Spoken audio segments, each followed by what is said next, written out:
love. I married a man by the name of Robert Pumphrey. We were so young. I was just 18 and he was 21. For better or for worse, for richer or for poor, in sickness and in health, till death does us part, we were in love. Really, we didn't know each other very well. We got married 6 months to the day of our first date. I was from the West and he was from the South. Our cultures didn't even meet. The only food we both liked was Mexican. We had to learn to get along, to fight, to make up, to learn to compromise. We were idealistic dreamers with high hopes for the future. Our future began when 2 pink lines changed everything. We were going to be parents. What kind of parents would we be? How could we afford kids? What kind of father was Robert going to be? We were scared to death, but so excited. Our first daughter arrived, and I discovered Robert was a loving and kind man whose arms would be his daughter's favorite place to be. He worked so hard to provide so I could stay home with our daughter. He wanted the best for his child. He was a great father.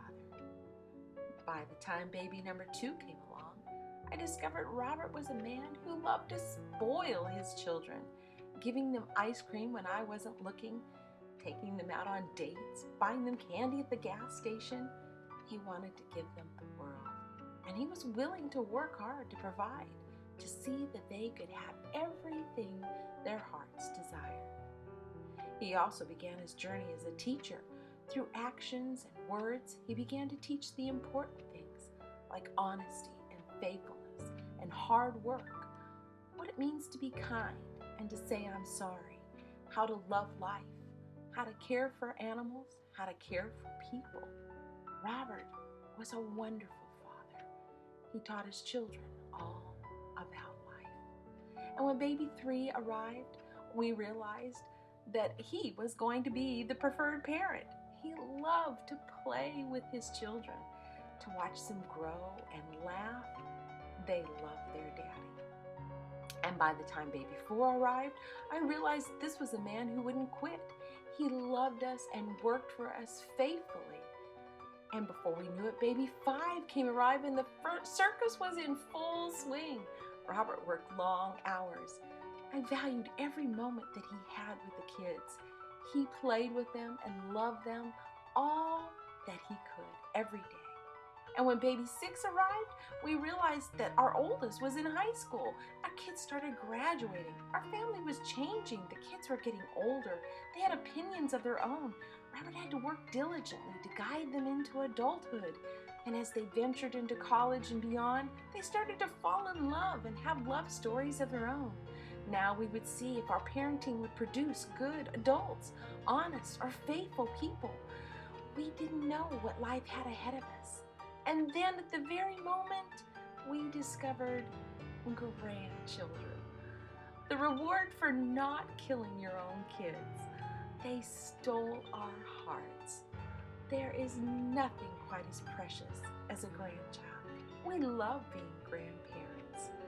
And our grandkids found that Pop's arms are now the favorite place to be.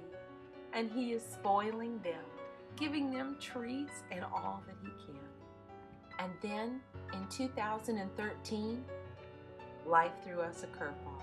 Robert had a stroke. His days of work were ending. Our lives began to slow down. And we realized that the things that were most important weren't things. Robert had great accomplishments. He had raised 3 sons, godly, kind men, loving, generous, hard-working, just like their father. But the apple of his eye are his 3 daughters, equally as hard-working, loving, faithful, kind, generous, and beautiful, godly women. This is what love means. Sharing your life with someone.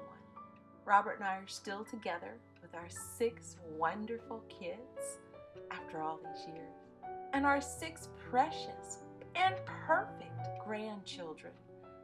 We love each other.